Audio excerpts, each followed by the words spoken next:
High বন্ধুরা, আমি নলিতা বলছি। বন্ধুরা, আজকের এই গল্পটি সম্পূর্ণ শুনলে তোমাদের ওটা আর স্থির থাকবে না। কথা দিচ্ছি, শেষে গিয়ে তোমাদের ওটা অনেক হালকা লাগবে। তো চলুন আসল গল্পে চলে যাই। বাইরে বৃষ্টি হচ্ছিল, আমি বারান্দায় দাঁড়িয়েছিলাম। সেদিন আমি সাদা একটা নাইটি পরেছিলাম। বৃষ্টির ফোঁটাগুলো চুলে পড়ছিল। হঠাৎ দরজার ঘণ্টা বেজে উঠল। দরজা খুলতেই দেখি আমার জামাই দাঁড়িয়ে আছেন। তিনি মুচকি হেসে বললেন, আজ তো আপনাকে অনেক সুন্দর লাগছে শাশুড়িমা। আমি লজ্জায় একটু ঘাবড়ে গেলাম। সেদিন আমার স্বামীর সাথে আমার একটু ঝগড়া চলছিল। আমি চাইছিলাম আমাদের সম্পর্কটা ভালো থাকুক, কিন্তু কিছু কারণে আমরা একে অপরের থেকে দূরে সরে যাচ্ছিলাম। সেদিন আমি আমাদের ঘরটা সুন্দর করে সাজিয়েছিলাম। রাতে আমার স্বামী আসবে ভেবে অপেক্ষা করছিলাম, কিন্তু হঠাৎ করে জামাই ঘরে ঢুকলেন। তিনি মজা করে বললেন, এই সুন্দর ঘরের সাজ কার জন্য? আমি হেসে বললাম, এটা একটা ছোট্ট সারপ্রাইজ ছিল আমার স্বামীর জন্যে। জামাই তখন মজা করে বললেন, আপনার স্বামীকে এমন চমক দেওয়ার আইডিয়া ভালো, কিন্তু আমার আসার জন্য কি কিছু বিঘ্ন ঘটল তাই না? আমি হাসতে হাসতে বললাম, না তেমন কিছু না, শুধু একটু ভিন্ন কিছু করার চেষ্টা ছিল। জামাই তখন বললেন, সম্পর্কে মাঝে মাঝে চমক দিয়ে ভালোবাসা বজায় রাখতে হয়। আর আপনি সবসময় এমন উদ্ভাবনী চিন্তা করেন, সেটা প্রশংসনীয়। আমরা হাসিমজার মধ্যে কিছুক্ষণ গল্প করলাম এবং পরে জামাই আমাকে বিছানায় বসতে বললেন। তারপর জামাই আমাকে কিছু না বলেই। আজকের গল্পটা অনেক স্পেশাল, তাই সবাই রেডি হয়ে যাও। বন্ধুরা, দয়া করে গল্পগুলো ভালো লাগলে ভিডিওটি লাইক, শেয়ার এবং চ্যানেলটি সাবস্ক্রাইব করো প্লিজ। আমার বয়স 30 হলেও আমি আমার শরীরের অনেক যত্ন নিতাম, তাই এখনও আমাকে কম বয়সী মনে হয়। আমার স্বামীর অবহেলার কারণে আমি আমার মেয়ে জামাইকে মনে মনে অনেক ভালোবাসতাম। তাকে আমার মনের কথা জানাতাম। আমার জামাই আমার কষ্টগুলো বুঝত, তাই সে আমার পাশে সব সময় থাকত। আমি আমার মেয়ের জামাইয়ের সাথে কিছু কথা বলছিলাম, এমন সময় হঠাৎ আমার স্বামী রাহুল বাড়িতে চলে এলো। সে আগে থেকে বলেছিল যে সে 1 ঘন্টা আগেই আসবে, কিন্তু আজও সে দেরি করল। সময় মতো এলে জামাইকে দরজা থেকে বিদায় জানাতে পারতাম। বাড়িতে এসে সে প্রথমেই জামাইকে জড়িয়ে ধরল, কিন্তু আমাকে দেখল না, যা দেখে আমার একটু রাগ হলো। ঘরে বসে আমি কিছু চিন্তা করছিলাম, জামাইও আমার পাশে বসেছিল। আমি তখন ভাবনার মধ্যে এতটাই ডুবে ছিলাম যে হঠাৎ জামাই আমার দিকে হাত বাড়িয়ে বলল, শাশুড়ি মা, আপনি কি চিন্তায় আছেন? আমি একটু চমকে উঠলাম। সে মৃদু হাসিতে বলল, তাহলে এখানে একা একা কি ভাবছেন? আমি একটু লজ্জা পেয়ে হেসে বললাম, না তেমন কিছু না, কিছু কাজের চিন্তা। আমরা গল্প করতে করতে আমি তাকে আমাদের সাজানো ঘরটা দেখালাম, যেটা আমি রাহুলের জন্য সাজিয়েছিলাম। জামাই প্রশংসা করে বলল, এটা খুব সুন্দর হয়েছে। আমি হেসে বললাম, ভেবেছিলাম রাহুলকে চমক দেব, কিন্তু তুমি এসে পড়লে। জামাই বলল, সম্পর্কে মাঝে মাঝে এমন ছোট ছোট চমক দেওয়া প্রয়োজন, এতে ভালোবাসা টিকে থাকে। এরপর আমরা কিছুক্ষণ গল্প করলাম এবং সে আমাকে বলল, কোনো সমস্যা হলে আপনি আমাকে বলবেন, আমি আছি আপনার পাশে। তার কথায় আমার মন একটু হালকা হলো আর আমি স্বাভাবিক অনুভব করতে শুরু করলাম। কারণ আমাকে আমার স্বামী ভালোবাসে না, সব সময় আমার কাছ থেকে দূরে থাকে আর আমার সাথে অনেক ঝগড়া করে। তাই আমি মনে মনে ভাবছিলাম আমার জামাইকে আমার কাছেই রাখব, তাকে আমার মনের সুখ দুঃখের কথা জানাবো। পরের দিন রাহুল যথারীতি তার কাজের জন্য বেরিয়ে গেল। জামাই তখনও বাড়িতে ছিল। সে জানালো যে 10টায় তার অফিসে যেতে হবে। জামাই অনেক ফিট এবং সুদর্শন, এবং তার ব্যক্তিত্ব দেখেই বোঝা যায় সে দায়িত্বশীল। সে নাস্তা করে নিজের কাজে লেগে গেল। আমি তার কাজের প্রতি যত্ন দেখে মনে মনে খুশি হলাম। জামাই যাওয়ার আগে আমাকে বলল, আপনারা যদি চান আজ সন্ধ্যায় ক্যান্ডল লাইট ডিনার করতে পারেন। গতকাল আমি সময় এসে আপনাদের পরিকল্পনায় ব্যাঘাত ঘটিয়েছিলাম। আজ আমি দেরিতে ফিরব, আপনারা নিজেদের মতো সময় কাটাতে পারেন। আমি হাসি দিয়ে তার কথা মেনে নিলাম। আর মনে মনে ভাবলাম, সম্পর্কগুলো কত সুন্দরভাবে পরিপূর্ণ হতে পারে যদি আমরা একটু যত্নশীল হই। রাহুল সারা দিন আমার সাথে খুব একটা কথা বলেনি, যদিও আমি বিকেলে তার জন্য ডিনার রেডি করেছিলাম। সন্ধ্যায় যখন সে বাড়িতে এলো, তাকে কিছুটা ক্লান্ত দেখাচ্ছিল। আমরা একসাথে ডিনার করলাম, কিন্তু আমি তাকে কোনো কিছুতে চাপ দিইনি, কারণ তাকে দেখেই মনে হচ্ছিল খুব পরিশ্রান্ত। আসলে রাহুল আমার স্বামী, এবং আমাদের জীবনে সময় কাটানোর আরও অনেক সুযোগ আসবে। তাই সেদিন তাকে আর কিছু না বলে শান্তিতে ঘুমাতে দিলাম। রাতে যখন সে ঘুমিয়ে পড়ল, আমি কিচেন পরিষ্কার করতে লাগলাম। তখন প্রায় রাত 10টা বেজে গেছে এবং আমি আমার নীল গাউন পরেছিলাম। আমার জামাই তখনও বাড়ি ফেরেনি।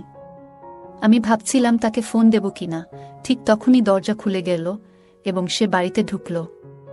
আমি তাকে জিজ্ঞেস করলাম, তুমি কি খেয়েছ? সে জানালো, হ্যাঁ, সে বাইরে খেয়েছে। কিছুক্ষণ পর সে নিজের ঘরে চলে গেল আর আমি আমার ঘরে ফিরে গেলাম। আমি শুয়ে শুয়ে আমার জামাইয়ের কথা ভাবছিলাম। এইভাবেই দিনগুলো কেটে যাচ্ছিল। আমার জামাই সকাল 10টা থেকে বিকেল 5টা পর্যন্ত অফিস করত। সে প্রায়ই আমাকে বাড়ির কাজে সাহায্য করত। তার এই সহযোগিতা দেখে আমি ভাবলাম, আমার মেয়ে কত ভাগ্যবতী যে এমন একজন যত্নশীল এবং সাহায্যকারী মানুষকে জীবনসঙ্গী হিসেবে পেয়েছে। একদিন আমি রাহুলের কাপড় ঠিক করছিলাম, তার শার্টগুলো ধোয়ার জন্য আলাদা করছিলাম। হঠাৎ আমি তার প্যান্টের পকেট থেকে মুম্বাই যাওয়ার একটি টিকিট পেলাম। আমি তাকে জিজ্ঞেস করলাম, এই টিকিটটা কি? সে বলল, হ্যাঁ, অফিস থেকে আমাকে মুম্বাই যেতে হবে, ওখানে একটা অফিস পার্টি আয়োজিত হয়েছে। আমি তখন ভাবলাম সে হয়তো আমাকে সঙ্গে নিয়ে যাবে। আমি তাকে বললাম, পার্টিতে আমাকে সঙ্গে নিয়ে চলো, আমাদের একসাথে ভালো সময় কাটানো হবে। কিন্তু সে হেসে বলল, এই পার্টি অফিসের সবার জন্য, এটা পারিবারিক কোনো আয়োজন নয়, তাই তুমি যেতে পারবে না। তার কথায় আমি একটু হতাশ হয়ে পড়লাম, কারণ আমি আশা করেছিলাম হয়তো আমরা একসঙ্গে সময় কাটাবো। পরের দিন সে মুম্বাই চলে গেল 4 দিনের জন্য। সেই সময় আমার জামাইও অফিসে পার্টির জন্য প্রস্তুতি নিচ্ছিল। সে আমাকে তার অফিসের পার্টিতে নিয়ে যাওয়ার প্রস্তাব দিল।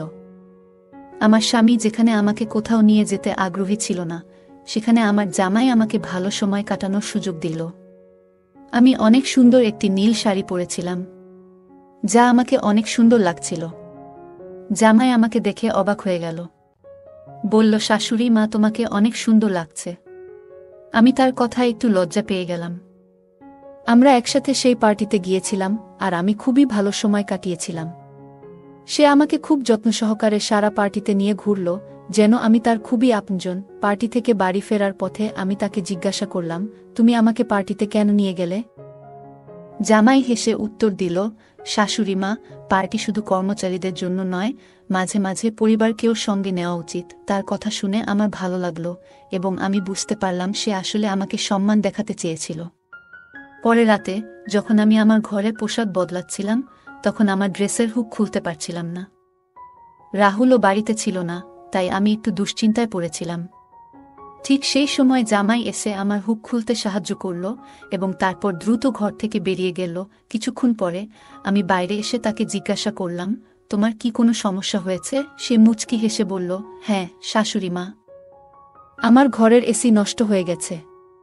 এত গরমে এসি ছাড়া ঘুমানো খুব মুশকিল। আমাদের বাড়িতে মাত্র 2টি এসি ছিল, একটি আমার ঘরে এবং অন্যটি অতিথি ঘরে, যেখানে জামাই থাকত। তার সমস্যার কথা শুনে আমি তাকে আমার ঘরে এসে ঘুমাতে বললাম। সে রাতে জামাই আমার ঘরে এসে ঘুমালো। যদিও আমি কিছুটা অস্বস্তি অনুভব করছিলাম, তবুও আমি তার কষ্টের কথা ভেবে কিছু বলিনি। পরের দিন তার ছুটি ছিল এবং আমাদের বাড়ির রেশন প্রায় শেষ হয়ে গিয়েছিল। আমি বাইরে রেশন কিনতে যেতে চাইলাম, কিন্তু রাহুল টাকা দিয়ে যায়নি। আমি একটু চিন্তায় পড়ে গেলাম। ঠিক সেই মুহূর্তে জামাই বলল, মা, আমি এই বাড়ির সদস্য, আপনি চিন্তা করবেন না। এই মাসের রেশন আমি কিনে দেব। আজ দুপুরের খাবার আমরা বাইরে খাব। তার কথায় আমি স্বস্তি পেলাম এবং আমরা বাইরে বেরোনোর জন্য প্রস্তুতি নিলাম। প্রথমে জামাই আমাকে একটি রেস্টুরেন্টে খাওয়াতে নিয়ে গেল। খাওয়া দাওয়া শেষ হলে আমরা মলে শপিং করতে গেলাম। মলে যা কিছু আমার পছন্দ হল, জামাই তা আমাকে কিনে দিল। রেশনের পাশাপাশি আমি নিজের জন্য অনেক কিছু কিনলাম এবং সমস্ত খরচ জামাই দিল। রাহুল প্রায়ই আমাকে বকাঝকা করত যদি আমি রেশনের বাইরে কিছু কিনতাম, কিন্তু জামাই কিছুই বলল না।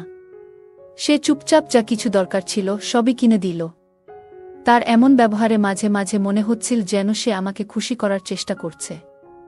সেদিন রাতে আমি মল থেকে কেনা নতুন নাইট ড্রেসটি পরেছিলাম। জামাই আমাকে সেই ড্রেসে দেখে একটু বিস্মিত হয়ে গেল এবং বলল, শাশুড়ি মা, আপনি খুব সুন্দর লাগছেন। সেই রাতে আবারও সে আমার ঘরে ঘুমাতে এসেছিল, কারণ অতিথি ঘরের এসি নষ্ট হয়ে গিয়েছিল। মাঝরাতে ঘুমের মধ্যে আমি বুঝতে পারি যে আমি তার খুব কাছে চলে এসেছি। ঘুম থেকে উঠে আমি দ্রুত দূরে সরে গেলাম এবং নিজের কাজে মন দিলাম। আজও জামাই ছুটি নিয়েছিল। নাশতা সেরে আমি যখন রান্নাঘরে বাটি পরিষ্কার করছিলাম, তখন সে পেছন থেকে এসে হালকা চিমটি কাটল। আমি চমকে গেলাম এবং হঠাৎ ভারসাম্য হারিয়ে তার উপর পড়ে গেলাম। সেই মুহূর্তে আমরা একে অপরের খুব কাছাকাছি ছিলাম এবং আমার হাতের ময়দা তার মুখে লেগে গেল। এটি দেখে আমরা দুজনেই হেসে উঠলাম।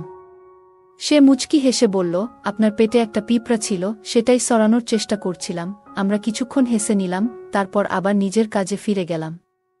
কিন্তু তার দয়া ও যত্ন আমার মনের মধ্যে রয়ে গেল। সেদিন থেকে আমি ভাবতে শুরু করলাম, যদিও আমার স্বামী আমাকে প্রায় উপেক্ষা করত, জামাই কিন্তু সবসময় আমার খেয়াল রাখত। তার বয়স আমার স্বামীর চেয়ে একটু কম হলেও সে অনেক বেশি যত্নবান এবং স্মার্ট ছিল। সে আমাকে একদিন বলেছিল, কোনো নারীর কিভাবে যত্ন নিতে হয় তা আমি ভালোই জানি। রাতে রাহুল বাড়ি ফিরে আসে এবং আমি নতুন নাইট ড্রেস পরেছিলাম। রাহুল অবাক হয়ে আমাকে জিজ্ঞাসা করল, এই ড্রেস কোথা থেকে এলো? আমি তাকে বললাম, আমি কিছু টাকা জমিয়েছিলাম, তাই নিজের জন্য এই ড্রেস কিনেছি। সে সন্দেহের চোখে আমাকে দেখল, কিন্তু আমি তার সন্দেহের কোনো গুরুত্ব দিলাম না। যিনি নিজের স্ত্রীর যত্ন নেন না, তার দৃষ্টিভঙ্গি নিয়ে ভাবার প্রয়োজনও নেই। আমার মনে হচ্ছিল, আমার যত্ন করার মানুষ হয়তো দায়িত্ব নিয়ে নেই, কিন্তু জামাই আমাকে সবসময় সম্মান দিয়ে দেখেছে। তার আচরণে বুঝতে পেরেছি সে আমাকে সঠিকভাবে দেখভাল করতে পারে। আমি তখন বুঝে গিয়েছিলাম, এই সম্পর্কের যত্ন করতে হবে যাতে এর সৌন্দর্য বজায় থাকে। সেই দিন থেকে আমি একটু রাহুলের কাছ থেকে দূরত্ব রাখার চেষ্টা করছিলাম। পরের দিন রাহুল এবং জামাই দুজনেই নিজেদের সময় মতো অফিসে চলে গেল। আমি কিচেনে কাজ করতে করতে ভাবছিলাম, আমি কি ভুল করছি? জামাইদের প্রতি আমার আকর্ষণ কি আমার স্বামী রাহুলের প্রতি অন্যায়? এই ভাবনার সঙ্গে আমি একটি পরীক্ষা নেওয়ার সিদ্ধান্ত নিলাম। আমি রাহুল এবং জামাইকে একটি মেসেজ পাঠালাম, আমার শরীর খুব খারাপ লাগছে। দরজা খোলা আছে, আমি আমার ঘরে বিশ্রাম নিচ্ছি। মেসেজ পাঠানোর কিছুক্ষণ পর জামাই দ্রুত বাড়ি চলে এলো। ঘরে ঢুকেই সে আমার ঘরে এসে আমার অবস্থা দেখতে লাগল। তার মুখে চিন্তার ভাব স্পষ্ট ছিল। আমি তখন হেসে উঠলাম। জামাই কিছুটা অবাক হয়ে বলল, এটা মজা করার সময় নয়। আপনি বললেন আপনার শরীর খারাপ, আমি তো খুব চিন্তিত হয়ে পড়েছিলাম। আসলে কি হয়েছে? আমি তখন তার হাত ধরলাম এবং বললাম, আমার কিছু হয়নি, আমি একদম ঠিক আছি। আমি শুধু পরীক্ষা করতে চেয়েছিলাম কে বেশি আমার যত্ন নেয়। তুমি আজ এই পরীক্ষায় পাশ করলে। জামাই আমার কথা বুঝে হালকা হেসে ফেলল। আমরা ধীরে ধীরে কাছাকাছি আসতে লাগলাম, কিন্তু ঠিক তখনই রাহুল ঘরে ঢুকে পড়ল। আমাদের একসঙ্গে দেখে তার চোখ বিস্ময়ে বড় হয়ে গেল। সে দ্রুত এগিয়ে এসে আমাকে জামাই থেকে দূরে সরিয়ে দিল এবং অবাক হয়ে জিজ্ঞাসা করল, এটা কি হচ্ছে? তুমি কি তোমার জামাইয়ের সঙ্গে এভাবে থাকতে পারো? রাহুল খুব রেগে গিয়ে বলল, তুমি একবারও আমার কথা ভাবনি? তোমার কি একটুও খেয়াল হয়নি যে তুমি কি করছা? আমি শান্তভাবে উত্তর দিলাম, না রাহুল। যখন তুমি তানিয়ার সঙ্গে থাকো তখন কি তোমার মনে একবারও আমার কথা আসে? আজ আমি জানতাম তুমি আমার কোনো খবর নেবে না, তাই ইচ্ছে করে তোমাকে দম্পতির মতো তোলা আমার আর জামাইয়ের একটা সেলফি পাঠিয়েছিলাম। মেসেজেও ইচ্ছে করে লিখেছিলাম, আমি তার সঙ্গে ভালো সম্পর্ক তৈরি করছি। রাহুল অবাক হয়ে বলল, তানিয়া, তুমি কি এসব বকছ কেন? তখন আমি তার মিথ্যার সব প্রমাণ তুলে ধরলাম। ওর এবং তানিয়ার ছবিগুলো দেখালাম। আমি তার সম্পর্কের সবকিছু আগে থেকেই জানতাম, কিন্তু এতদিন নিজের দাম্পত্য জীবনের জন্য চুপ ছিলাম। আমি ধৈর্য ধরে বললাম, অফিসের মিটিংয়ের নামে তুমি বাইরে গিয়ে তানিয়ার সঙ্গে সময় কাটাও, তার জন্য অনেক খরচ করো। অথচ আমি যখন ছোট্ট কিছু চাই তখনই তোমার মুখে শুধু খরচের কথা শোনা যায়। আমার সব অভিযোগ শুনে রাহুল হতবাক হয়ে গিয়েছিল। আমি আরও বললাম, আমি এতদিন চুপ থেকেছি, ভাবছিলাম হয়তো আমারই কোথাও ভুল ছিল। কিন্তু তোমার আসল রূপটা জামাই আমাকে দেখিয়েছে যখন আমি ভেঙে পড়ছিলাম। সেই সময় জামাই আমাকে সাহস জুগিয়েছে। রাহুল কিছু বলার চেষ্টা করছিল, কিন্তু আমি বললাম, তুমি যে সন্দেহ নিয়ে আমাদের দেখছ তা দূর করে একবার নিজের দিকে তাকাও। তুমি যা করেছ তারপরেও তোমার কি মনে হয় তুমি সঠিক? তুমি যদি ভাবো তোমার ভুল নেই, তাহলে আমার আর জামাইয়ের মধ্যে কোনো ভুল নেই। জামাই আর আমার মধ্যে কিছুই ভুল হয়নি। আসলে আমরা দুজনে মিলে তোমাকে একটা শিক্ষা দিতে চেয়েছিলাম, আর আজ তুমি যা দেখেছ সেটাও সেই নাটকেরই অংশ ছিল। যদি তুমি আমাকে অন্য কারো সঙ্গে দেখে কষ্ট পাও, তাহলে ভাবো আমি কিভাবে তোমাকে অন্য মেয়ের সঙ্গে মেনে নিতে পারি। এবার রাহুল মাথা নিচু করে দাঁড়িয়ে রইল। আমি আমার ব্যাগ তুলে নিলাম এবং বাড়ি ছেড়ে যাওয়ার সিদ্ধান্ত নিলাম, কারণ আর কিছুই মেনে নিতে পারছিলাম না। কিন্তু সেই মুহূর্তে রাহুল আমার হাত ধরে আমাকে থামিয়ে দিল। সে ক্ষমা চাইল এবং প্রতিজ্ঞা করল যে আজ থেকে সে আর কোনো অন্য মেয়ের পেছনে যাবে না এবং আমার প্রতি বিশ্বস্ত থাকবে। আমি জামাইকে ধন্যবাদ জানালাম, কারণ তার সাহায্যে আজ আমার সংসার বাঁচল। আজকের দিনে আমরা দেখতে পাই যে অনেক পুরুষ ও নারী ভালোবাসার পরিবার থাকা সত্ত্বেও বাইরের সম্পর্কে জড়িয়ে পড়ছে। তবে এটা বোঝা দরকার যে বাইরের কেউ আপনার পরিবার বা সঙ্গীর মতো কখনোই আপনাকে আগলে রাখতে পারবে না। বাইরের মানুষ কেবল নিজের প্রয়োজন মেটাতে আসবে। বিয়ের বাইরের সম্পর্কের কারণে আজকাল বিবাহবিচ্ছেদের সংখ্যা ক্রমশ বাড়ছে। এমন পরিস্থিতিতে বাড়ি ছেড়ে চলে যাওয়া কখনোই সমাধান নয়। এর বদলে পরিস্থিতির মুখোমুখি হওয়া উচিত। একজন স্ত্রী সেই ব্যক্তি হতে পারেন যিনি তার স্বামীকে ভুল পথ থেকে সঠিক পথে ফিরিয়ে আনতে পারেন। এটা প্রতিটি স্ত্রীর বোঝা উচিত। গল্পটা কেমন লাগলো জানাতে ভুলবে না। আরও মজার মজার রোমান্টিক গল্প শুনতে চাইলে ভিডিওটি লাইক, শেয়ার এবং চ্যানেলটি সাবস্ক্রাইব করতে এবং বেল আইকনটি ক্লিক করতে ভুলবে না। ধন্যবাদ।